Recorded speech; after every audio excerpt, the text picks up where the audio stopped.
Hello tout le monde, j'espère que vous allez bien. Aujourd'hui, nouvelle vidéo, je vous montre tout ce qu'il faut savoir sur le PEA, c'est maintenant.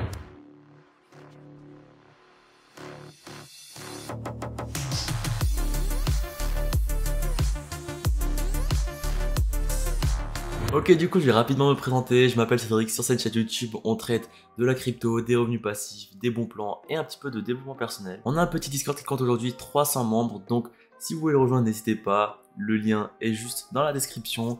Si vous pouvez liker, commenter et vous abonner à cette vidéo avec la clochette, car il y a encore trop de personnes inconnues qui regardent mes vidéos.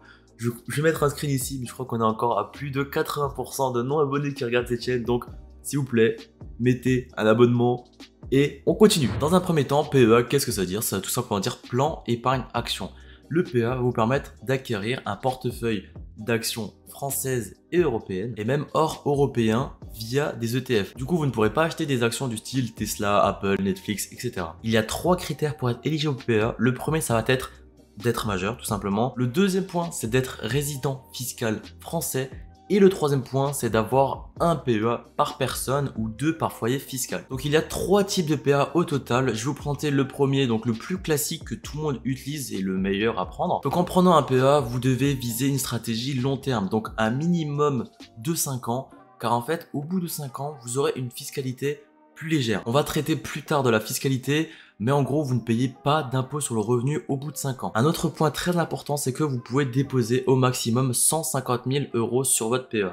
Cependant, la valeur de votre portefeuille peut dépasser ces 150 000, il n'y a aucun souci. Le dernier point, et je pense l'un des plus importants, c'est que la date d'ouverture de votre PEA dépend de la date de votre premier versement. Tout dépend chez qui vous ouvrez votre PEA, mais généralement, si vous mettez juste 10 €, ça permet déjà de lancer le PEA et comme ça vous pouvez commencer le plus tôt possible. Le deuxième PEA, c'est le PEA PME, donc c'est des petites entreprises françaises. Si vous êtes débutant, je vous déconseille de prendre le PEA PME car c'est très niché, il faut connaître les petites entreprises françaises comme je vous ai dit juste avant.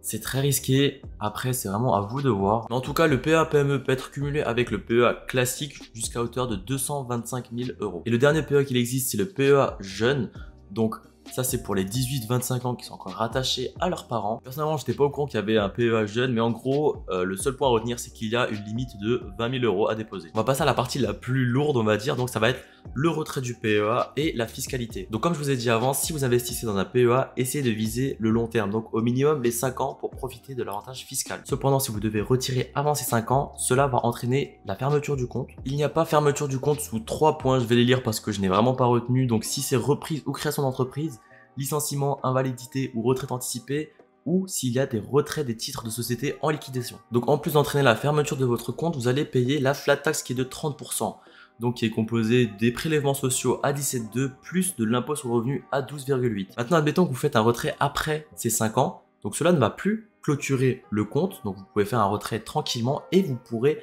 renflouer quand vous voulez, tout en profitant de l'avantage fiscal après les 5 ans, donc vous allez uniquement payer les prélèvements sociaux de 17,2%. Et c'est vraiment ça la force du PEA comparé à un compte titre qui est constamment imposé à 30%, c'est que après ces 5 ans, vous êtes uniquement imposé sur 17,2%. Deux petites précisions avant de vous montrer où ouvrir votre PEA. Le premier, c'est que vous êtes uniquement imposé sur la plus-value.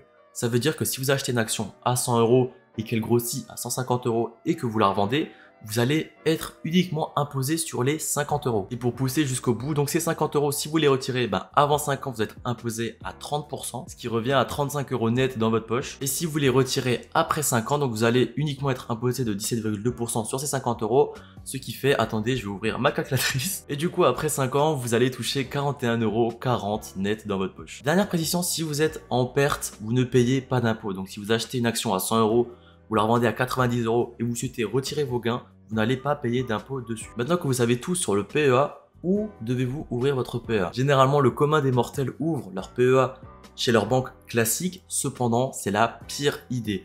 Tout simplement parce qu'il y a énormément de frais comparé au PEA en ligne. Je sais que ça peut encore faire peur à certains de passer à du 100% en ligne, mais l'avantage de celui-ci, c'est qu'il y a très peu de frais comparé à une banque classique. Pour moi, il y a vraiment 2 entreprises qui se démarquent, Boursorama et Bourse Direct.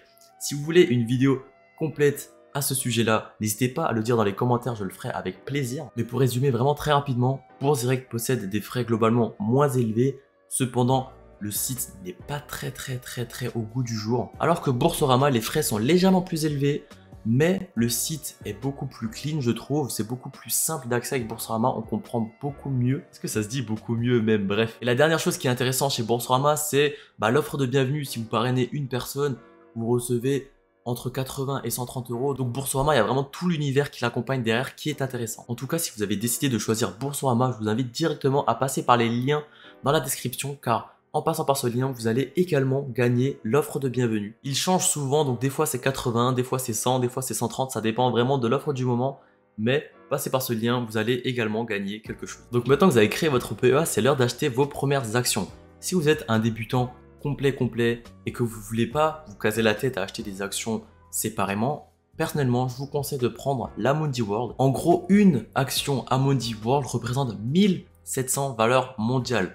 Donc il y a vraiment de tout dedans, c'est ultra diversifié et ça ne risque vraiment pas de retomber à zéro. Le seul petit bémol à l'Amundi World, je dirais que ce sont les frais qui sont à 0,38, alors que typiquement un ETF de l'SP500, qui signifie les 500 meilleures entreprises aux US, eux ils sont à environ 0,15 de frais. Cependant, si vous voulez vraiment investir dans le territoire français, je vous invite à investir sur le CAC 40, donc c'est les 40 meilleures entreprises françaises, où vous pouvez acheter des actions individuelles, donc que ce soit Total, Renault, Peugeot, etc. Pour faire un petit récapitulatif, si vous êtes débutant, vous voulez pas vous casser la tête, Amundi World, ultra diversifié. Si vous croyez au marché US, SP500. Si vous croyez au marché français, CAC 40. Ou sinon, vous pouvez acheter des actions individuelles. Et c'est déjà la fin de la vidéo. Ce que je vous invite vraiment à faire, si elle vous a plu, c'est déjà de liker, commenter, de vous abonner avec la clochette. Commentez surtout de quel team vous venez. Team Snap, Team Insta, Team LinkedIn, Team YouTube. Et surtout, la deuxième chose à faire, ça serait de créer votre PEA sur Boursorama en passant par mon lien ou sinon sur Bourse Direct. Et faites votre premier versement. Comme ça commence déjà à compter pour les 5 ans. Parce qu'en 5 ans, vous allez déjà avoir le temps de réfléchir sur quoi acheter, quand investir, comment investir. Donc, l'idée, c'est vraiment juste de commencer ces 5 années parce que ça va être long. Car quand j'avais 18 ans, j'étais vraiment pas chaud d'ouvrir un PEA. Pour moi, c'était inutile, je voulais pas investir en bourse, etc. Sauf que maintenant, à mes 22 ans, je suis à fond dedans.